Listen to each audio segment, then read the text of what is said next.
You were told to be quiet. You were told to shrink. You were told that love meant pain. Here you are. Here you rise. Welcome to Powerful Woman Rising from Narcissistic Abuse. The show where we break the chains of narcissistic abuse, reclaim our power, and step into the unstoppable force we were always meant to be. I'm Azadeh, best-selling author, narcissistic abuse educator, and coach to high achievers. Together, we'll uncover the truth, rewrite our stories, and ignite the power within. It's time to rise, it's time to heal, and it's time to take your life back. Welcome to another episode of Powerful Woman Rising from Narcissistic Abusive Relationships. Today, this is a goodie. I have Tanya Marie Dubé, and she is not just a survivor, empowering other women through her mentorship, through narcissistic abuse, speaker, business owner, and so much more. I am so excited to introduce Tanya. Welcome, Tanya. Hi, I'm so happy to be here. This has been a long time coming, so I'm excited to get started with you. Thank you so much. Yes. I cannot wait to share with other women in the world how, I mean, we see so many women today stuck for financial reasons, for parenting reasons,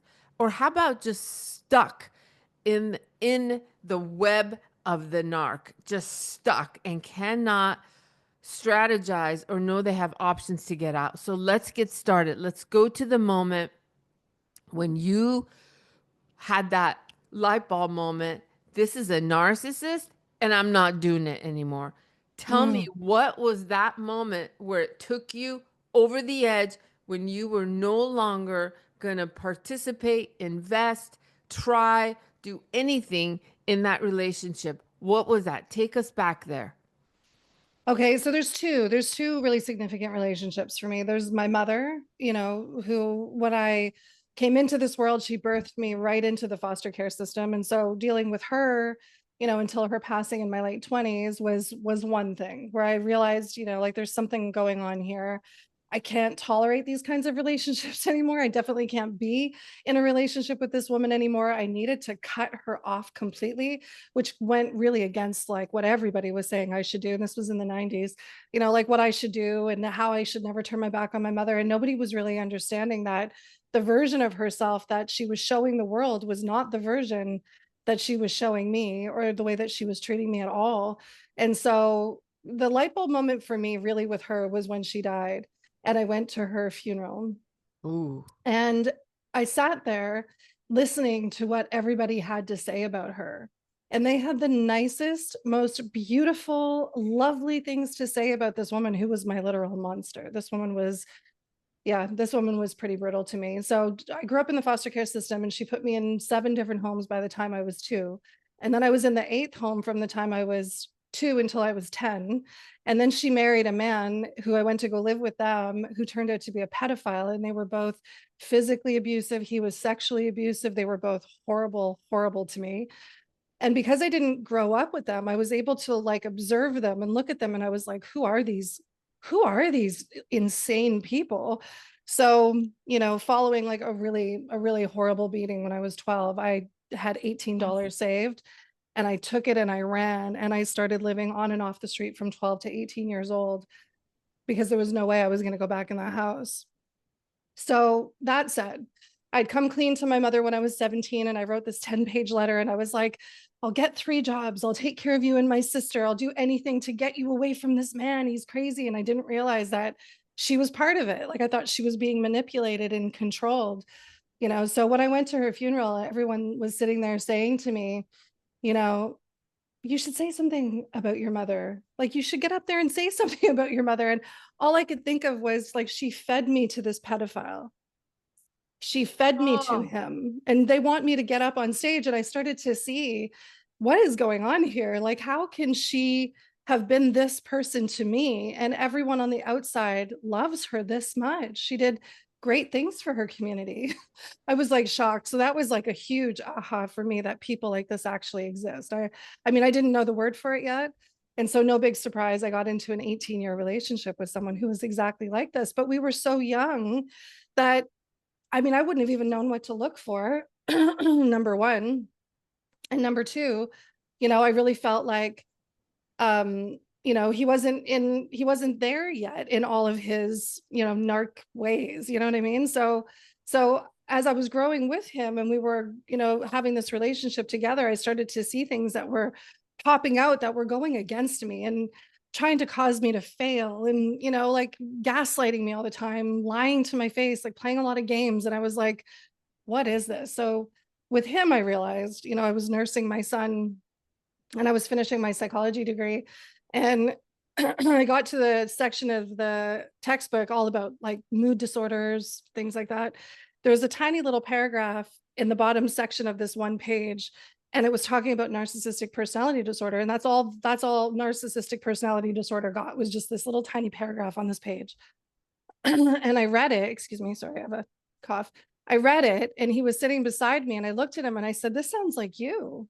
Oh, Like what, like this is like it was so quick and short too. It was like, talking about how, they gaslight you to make you think that your reality is not your reality. And this personality disorder does XYZ. And I was like, what?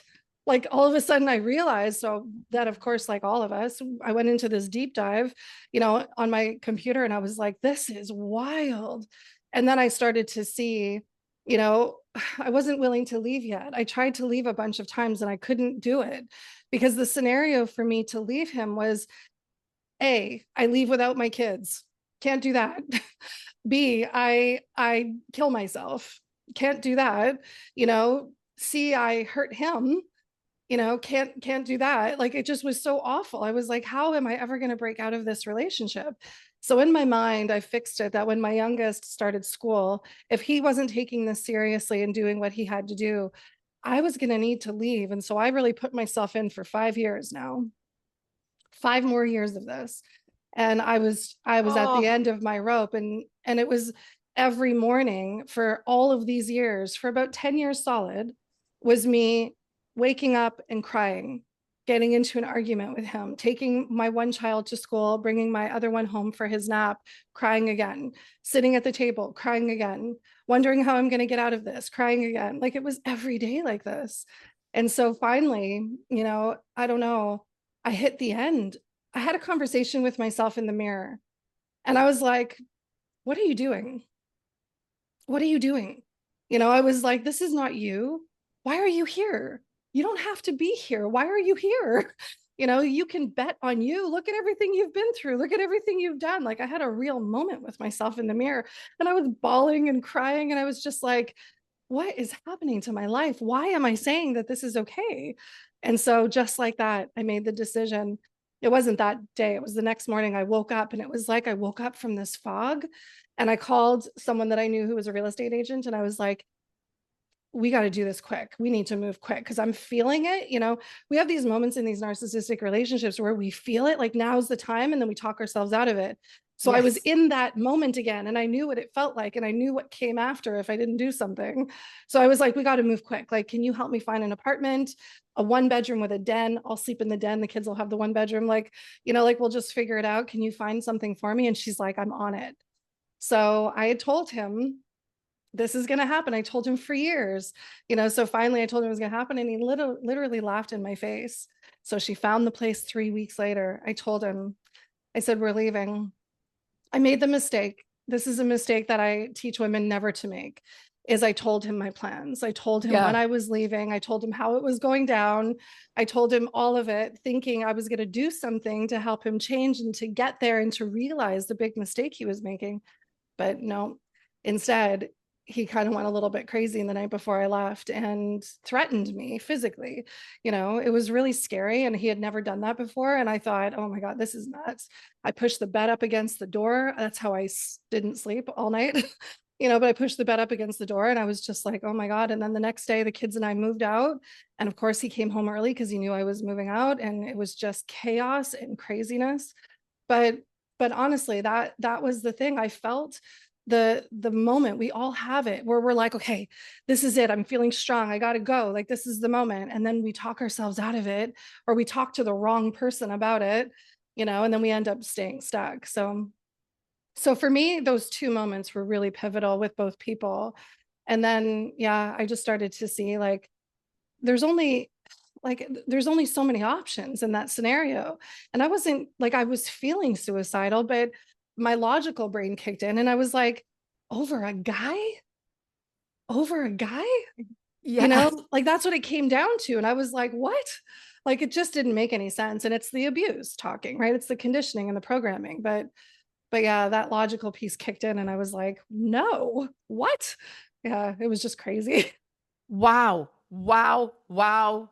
Wow. Wow. Yeah. Wow. Wow. Wow. Like that, you are such a powerhouse. I'm looking at you. You're Thank beautiful. You you. have a business. You're raising incredible human beings. And to have walked through that and look at you, like you're not in prison for murder. You're not in prison Yeah. for, and you know what? And by the way, for our listeners, it is so common to see suicide or homicide as a solution for, and people, when I work with women, they're so ashamed to have those thoughts and those ruminations. But when you're beat down, broken down so much, and you've tried everything, you naturally start thinking that. And that's part of that reactive abuse too. The reactive abuse,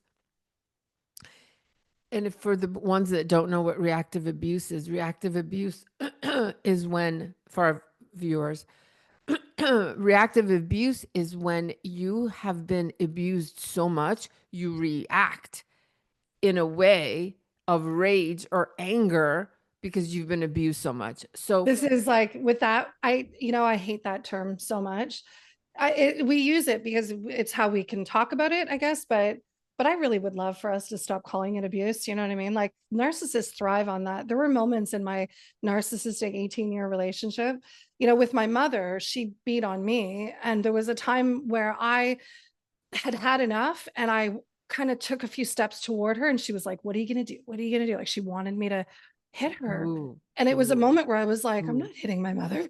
Like after everything that had happened, I still was like, that's not happening. And so I ended up walking away. But with him laughing in my face, there were moments where I smacked him. And I was like that kind of thing for him. I mean, he'll talk about it. And I hear this from my clients all the time. They talk about our reactions to them over and over and over. They make us completely crazy, pushing us right into a corner. And what happens when you push a cat into a corner? Like it's going to fight back, right? So Yes.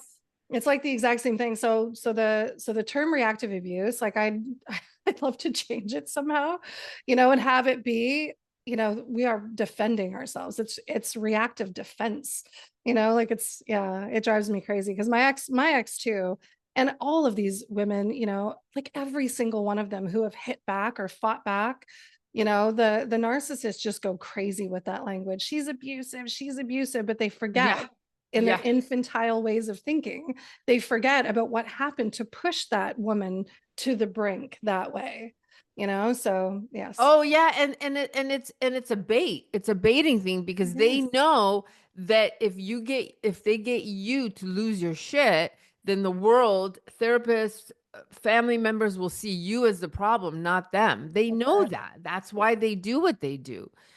And to unpack that, it's mind bending. It's They're mind bending like, to they unpack remind that. me of like, on the playground where you see Mhm. like a bunch of like 7-year-olds playing. There's always going to be one that just goes and decides to go kick someone for what, because they don't like them or whatever. They did something to them before. So the child will kick the kid. When the kid kicks back, they're like infuriated, like, how Yeah, dare you? right. And it's like, well, you did it first though. But the thinking for them is always going to be, well, they started it with a look or something like this is the way narcissists are. and they justify everything because they're in their heads like 100% of the time, right? So a narcissist will think, what has Azadeh done to me in the past? What is she doing to me right now? And what will she do to me in the future? And they're always thinking and devising these scenarios where they're the victim of your abuse all the time, or you're going to cheat on them, or you're going to lie about them, or you're going to do all these things. So because their worldview is like, I can't trust the world, they really do believe the world is not to be trusted. And it starts with us. So like, how do we possibly work with someone who's creating scenarios in their head 100% of the time that are not even true? I was talking about this with a client yesterday, and I was saying, she wanted me to explain this a little bit deeper. And I said, do you remember when we were like 12 and 13-year-old kids, we had these girlfriend groups, and one of them would be slighted by some other girl. And she'd be like, if she ever says this to me again, then I'm going to say this and I'm going to say that. And then we'd all chime in and we'd be like, yeah, you should say this and you should say that. And she's like, okay, got it. So she's already in her mind creating a scenario that hasn't happened yet. And she's responding to a conversation that hasn't happened yet. And this is the way Exactly. narcissists are. 100% Yes. in their heads are always like this, creating these scenarios. So where does that leave us? How do we work with this? We don't. There's no place for us with a person who is that delusional and that so far out of reality. It's just chaos. It's just chaos. It is chaos. And a lot of my clients will come and say, well, what they're always looking for that perfect boundary. They're looking for that perfect boundary. There is none. You ultimately shrink into nothingness around these relationships. The more you withhold, you shrink, you don't talk about eventually you turn into nothing. You lose, you don't have anything. You just have to be a robot around them. Yeah. And even then they will find a way to hurt and harm you. Let's go back. Let's talk about, I loved what you said. You made the mistake of telling the narcissist your plan. Yeah. I love that you wish you hadn't, but you still did. And now my whole thing is all about creating a whole life on the side that you can easily exit and smoothly exit to. If that sounds a lot easier said than done, but that's the whole game. You start putting money on the side, you start thinking about a plan on the side without telling them. And so at what point did you realize, I shouldn't have told him? I shouldn't have told him. Was it right after you told him? Or was it later when he started coming home early and trying to bully you into, Yeah. It was the whole thing, right? Because the minute I told him, like that night, I'll tell you what happened. The kids were in bed. He had just been washing up in the bathroom. We were in a 2-bedroom apartment.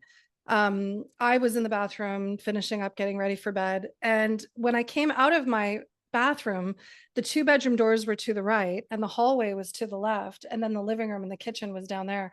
And as I came out from the bathroom, I was in the dark. And except for what light, maybe my bedroom light was on, but I was in the dark. And I listen to my intuition all the time. I always say something told me. It was my intuition. Look down the hallway. And so I looked down the hallway and he was standing with his fists clenched, staring at me over his eyes, like with his head down, but staring up at me like it was horrible. And he was standing like with his feet apart, like he was going to attack me. And the only thing I could think of saying, and this is my life of living on the street on and off from 12 to 18 years old, is if you can make someone believe that they're going to get hurt by trying to hurt you, they usually will leave you alone. Like, this is something that I learned really young. So what I said to him was, whatever you're about to do, you better hope that I don't get up.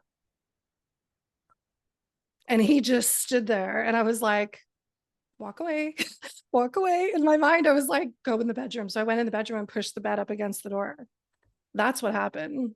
Was he trying to get in? The whole 9 yards. So then what happened? Now he's pissed that you got away and locked yourself away. Oh my God. Right? He got in the room at some point and I thought, this is going to be very bad. He got in the room. I had my bag, one of my bags, like an overnight bag on the bed with stuff in it. We didn't take a lot of stuff with us. We took our clothes, the kids' toys, and some kitchen stuff because I cook, right? So I had to furnish the whole thing from scratch. So all we had were some bare things, right? So my overnight bag was on the bed and he started taking out all my things and putting them away. It was crazy, threatening to kill himself if I left. Again, this was like a normal tactic of his. Like, it was absolutely bananas what that night was like. Finally, I got him out of the room. I didn't sleep at all. The bed was up against the door. I was in it, and I was just like, I don't know what's going to happen tomorrow morning. And so I woke up in the morning. He had left. I was waiting for my friend to come get us, and then he came home early, and we were moving things into the car, and he's yelling and screaming at me down the hallway. Oh my God, it was horrible. It was horrible. So that, to me, like, I didn't realize that that was a bad thing to do until I started coaching women through because I was teaching them the divorce process. I was about 10 steps ahead of them when I started my business. So I was just teaching them that piece. And in my coaching, I had heard all of these stories, and for everyone, it was the exact same thing. And I was like, oh, we can't tell them. We can't tell them when we're leaving. Like, it started to register to me, like, this is a domestic violence situation. Narcissistic abuse is domestic violence. Yeah. Right. And so it started to really register to me. And so I got into a narcissistic relationship right after that one, and not knowing that if you're in the vibration of this, you're going to call more Yes. in. Right. So I didn't know that piece. But when I was leaving this relationship, I didn't tell him. And it was a big surprise. We ended up leaving in the middle of an afternoon one day.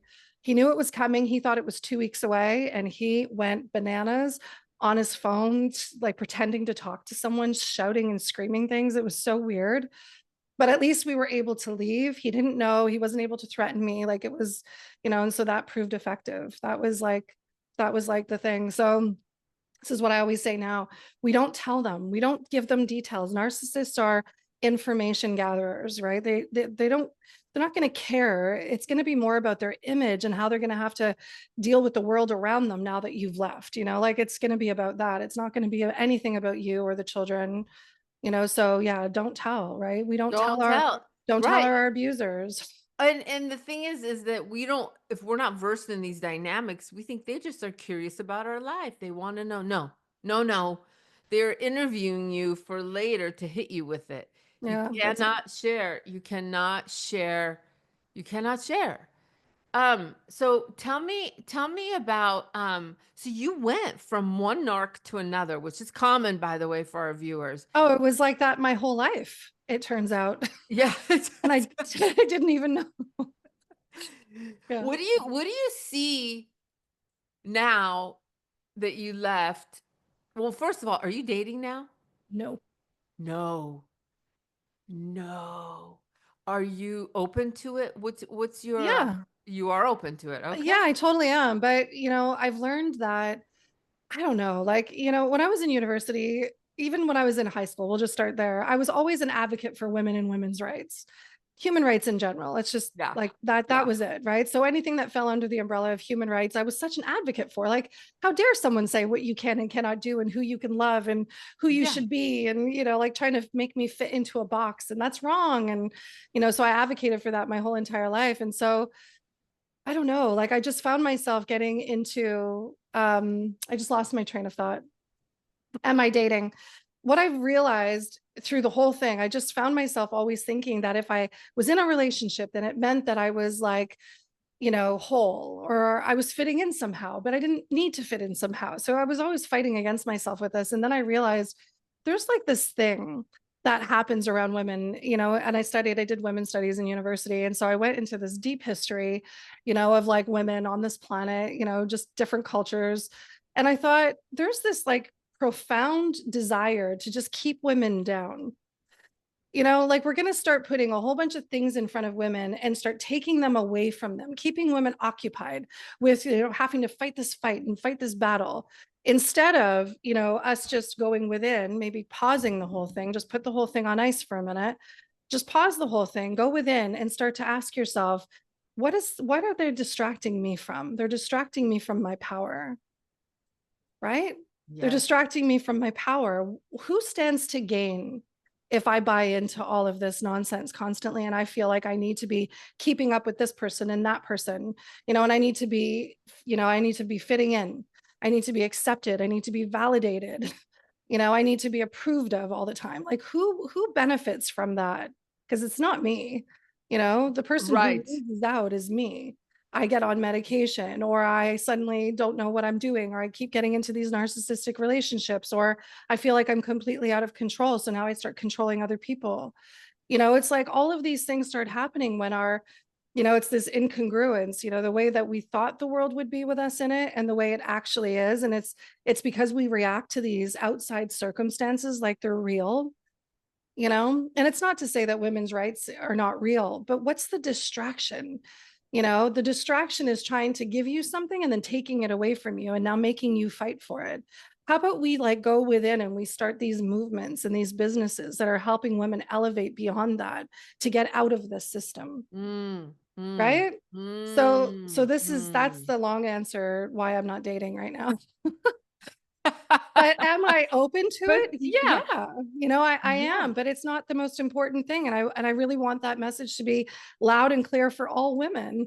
It is not the most important thing. The most important relationship you will ever have is the one with yourself, absolutely, absolutely. always. And I think for me, narcissists have taught me that. They forced me to go within, forced me to dig deeper, forced me because I had to, or, right? We have to. We have to. Well, and I think this is the resistance for a lot of women when we get here. There's a reason that we don't remember who we were. There's a reason that we're like in the fog, and it's because we're not supposed to go back to being her again.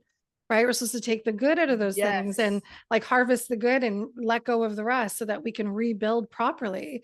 But I think the resistance for a lot of us, and I was one of those women, was that I felt like I was being forced to do something that I didn't ask for, that I didn't want, and so that was like a big thing. Like now I have to do this, so this was like such a thing for me, and I didn't even know where to begin, really. I mean, I knew sort of, where to start, but not entirely. I mean, I could tell you, but I didn't know how to do it for me, but like I started studying personal development at 17 years old, and that's when I effectively started coaching, which was really wild, and maybe a whole other story for another podcast. But so I knew kind of what to do, but yeah, it was like, now I have to do this. And so, the business that I have now is not what I thought I'd be doing with my life at all. But I am so, so, so thankful that I answered the call and I went through the whole thing and I didn't let myself spiritually bypass anything. Like my life is so different than it ever used to be. I can't stress that enough. Like I got goosebumps saying that. Like I don't even know who was that girl before. Oh, right. Like Know I what you was. mean. Yes. Yeah, and I have to honor that, and I honor that girl, that I was before, that was trying so hard to just make it through this world, and with all of the suffering and the trauma and the grief and all of the other things, like I honor her, and I'm so thankful I'm no longer her, because that was painful trying to fit into everybody's idea of who I should be. Oh my Oh God. my God, you're right. And Yeah. and it's seductive because if we grew up in a foster system, narcissistic parents, we lack a sense of self naturally because it wasn't built within us. So it's easy to look at the next shiny thing and go, that's, I'm going to borrow that. But we don't say, is that really me? Or is that really you? Or am I doing this to keep you?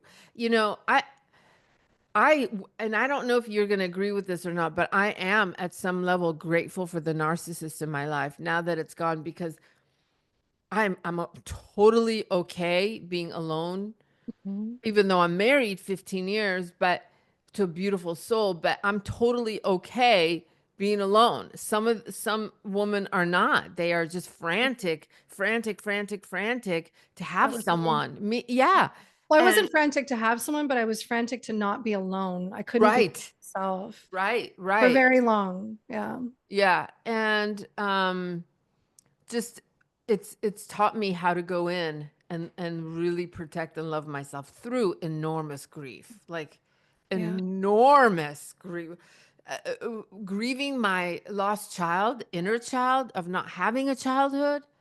Oh, the grief is a doozy. I Yeah. mean, I'll just share with you is that I went to ER twice because I couldn't see, because I had popped the blood vessels out of my eyes because I was flooding so bad. I don't know, Oh no. just from the I mean, That's Mm, part of the grief process, is yeah. coming to terms with me and unthawing those emotions. And I was like, I can't see. There's got to be like some sort of sand in my eyes. And I went to ER and they're like, "Oh no, it looks like, were you crying a lot?" And I was like, "Yeah, I was." I didn't know though, but I hadn't really felt, I was in such survival mode. All my emotions were thawed out and I couldn't, and I hadn't felt, the lost child, the grief. So anyway, the healing, the dark night of the soul, the dark night of the soul. And I recommend that for everybody, but not everybody. Very few want to do it. They want to run to positivity, let it go, move on, do the next thing, date, Yeah. work on the externals. And Yeah. those things will come if you just put the internal first. But so tell me what, with the level of woman you work with, what do you think is the number one or the most the biggest challenge you have helping mentors or help mentoring women in narcissistic relationships? What's your biggest challenge and how do you overcome it? Well, by the time women find me, I work with high achieving and high performing women who are healing from narcissistic abuse. So by the time they find me, they've, excuse me, been out of the relationship for a long time now. They've gone through the court system. That's all Okay. behind them. And they're rebuilding, and they're usually rebuilding because they're stuck. Well, they're looking for me because they're stuck. They're plateauing in their life and they can't get past certain things. And it's because of this. It's because we shove it down. As high achieving and high performing women, we just think we got this. We've been through a lot of stuff in our lives. We just shove it down the way we shove down everything else. Problems with mom and dad, shove it Yeah. down. Problems with sisters or brothers, shove it down. My dog died, shove it down. Like it's like a whole bunch of things we just learn to stuff down and then just keep carrying on, right? Mm-hmm, So, mm-hmm. the biggest thing here is boundaries for self and discipline, understanding what real self-worth is. It's not, like we walk through life as high achieving women going through narcissistic abuse. We walk through life self-assured, but we don't have confidence. We don't have Mm, self-esteem. We can do things and put mm, ourselves out there, but in the back of our minds, we're thinking, this isn't going to last. I can't mm. keep this going, right? Everything falls apart for me. Pretty soon, they're going to see that I'm a fraud. Like it's all these thoughts in the back of our mind. So it's like imposter syndrome, like on steroids, really. But And yeah, so, it's a whole identity shift, really. Because, it is an identity shift. yeah, Absolutely. yeah. And when you're helping these women, God, share with us the good too. When you see them awaken to themselves, when you see them, their boundaries come organically without this memorization. They have their self-worth. It's now a part of their identity.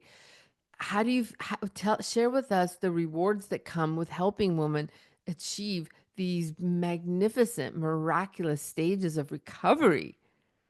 Okay, well, let me start with what I teach then, right? So when I'm teaching all about identity, what I'm teaching you, like I'll use you as an example. What I'm teaching you is let's vision this out, right? Let's vision this out to, where you want to be in your business, 5 years from now. And so we start doing these guided meditations that I create. We start doing these guided meditations and doing this deep journaling work about who you're becoming. This to me has been one of the most instrumental pieces of my own healing, that and I didn't even realize what it is that I was doing at the time, but this is how I do it. So I picture who I am. Like, who is she 5 years from now? She's got it all together. She's no longer bothered by the things that are bothering her now. What is her worldview? What is she searching for? Who does she surround herself with? What does she dress like? Like, what kind of clothes is she wearing? Like, get down into details, textures, fibers. What does her day look like? How has she, called in certain people into her life? Like, what does all of it feel like? And we get into the feeling of it. And then we spend Mm, time there every day, imagining, mm, creating these future memories. I call it mm. visioning. We're creating tons of future memories all the time. Then the ticket is to learn then how to get into the feeling of what it's like to be her and bring that feeling into the now. And we're making decisions in the now from her space where she is. Oh, this is so good, Tanya. Let's Oh, I pause love here. it. I This love is it so so much. good. This is so good. I don't want our viewers to miss this. This is the high peak of recovery, y'all. Yeah. I am telling you, when we embody emotionally, viscerally, this new Yeah. pureness, newness of us. That's the high peak of healing when we embody it, because we've cleared out the past, healed the inner world, grieved the loss of the relationship, and now the work on ourselves is how we emotionally embody the new person, the new woman, the powerful woman, the Yes. soft woman, but powerful woman.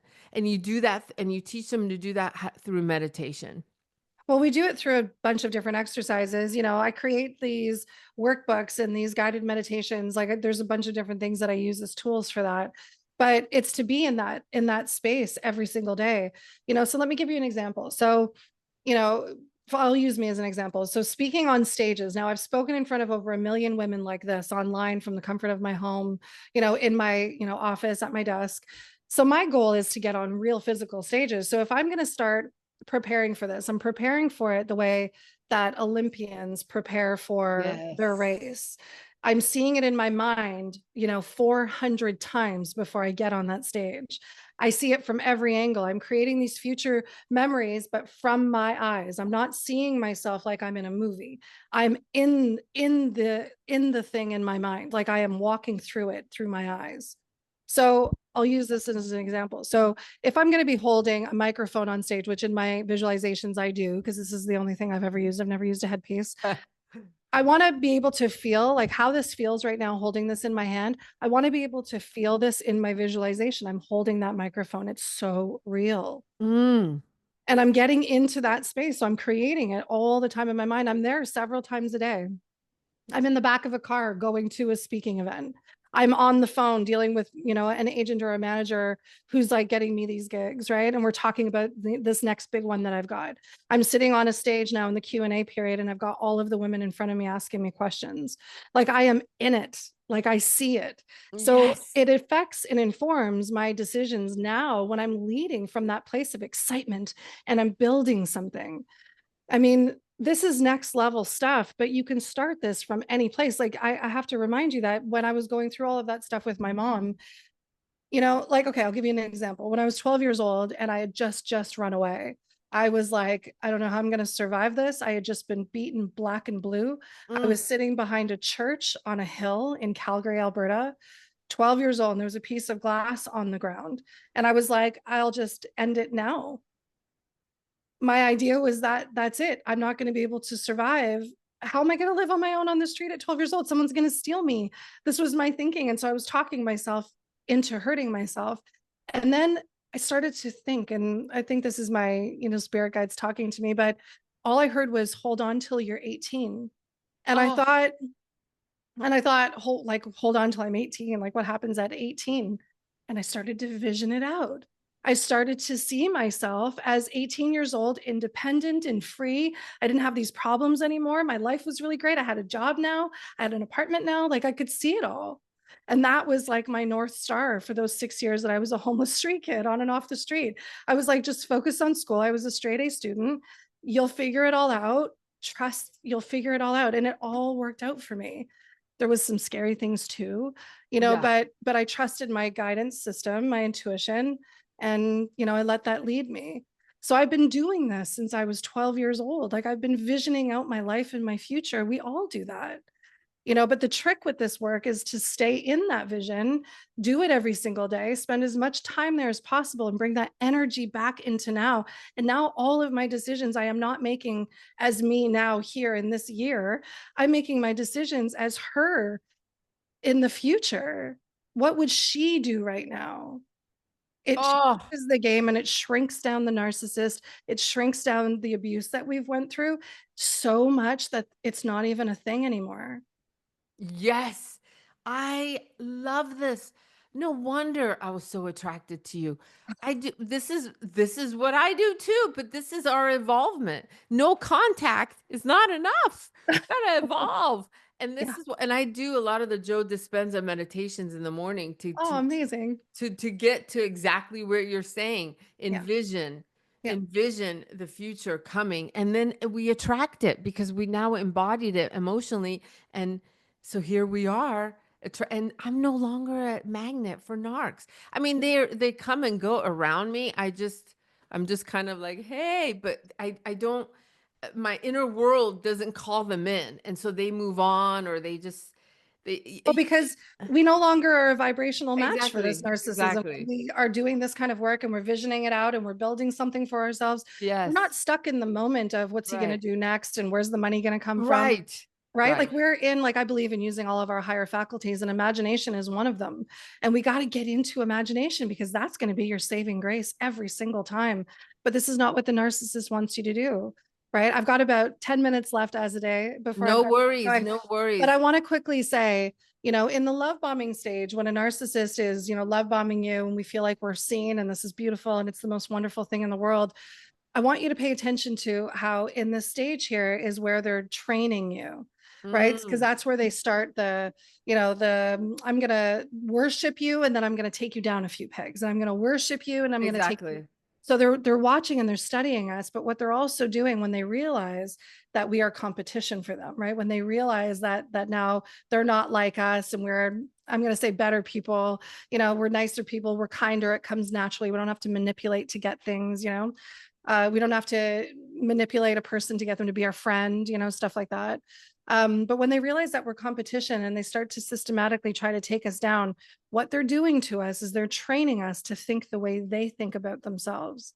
Right. Hmm. So the whole Hmm. time in the relationship, whether they were verbal with you, Hmm. saying awful things to you, or if they were just treating everybody else better than you as a way to punish you and to show you your worth to them in the relationship and that you should be lucky to have them, what they're training you to do is to start thinking of yourself the way they do about themselves, which is complete and utter disgust for themselves. They don't like themselves at all. Right. Right. Right. So Right. I always say to Right. remember that when we're going through this, like we're getting to this piece here, when you start visioning it out and you start, really like pulling the energy from the future you into now to make those decisions now, right? Like, how would I perform in this situation I'm in right now as her?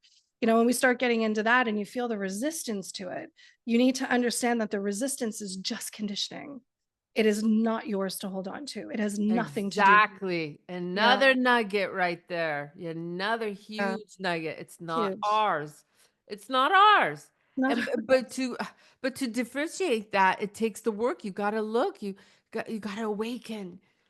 You got to awaken.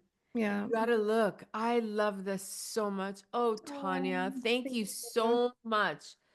Thank you so much for your time, your wisdom, the nuggets, your work. Powerhouse. Tell us how my viewers can find you. Yeah, absolutely. So you can find me at tanyadubé.com. That'll send you to, I don't really have a website. If you go to my Instagram, at Tanya Marie Dubé, there's my link tree in there and you can see all the things in there. But I just want to say too that for the people who are, just getting started with this and the things that I do, it sounds good and you're like, wow, that's powerful, but maybe I'm not quite there yet. I have a course for what you need to do to be prepared for this kind of work. So I just want to put that out there, because this is like next level stuff. And I want you to know, this is possible for everybody at any age. It doesn't matter where you come from or what you've been through. You have to have, the one thing is to know that you still have that little fire burning in your stomach. Like, Yeah. that you're meant for something bigger. You know that you cannot let this person take you down like this. Like, you just have to know, that you're worth more than that, you know. Absolutely. So, Absolutely. but thank you. So good. So good.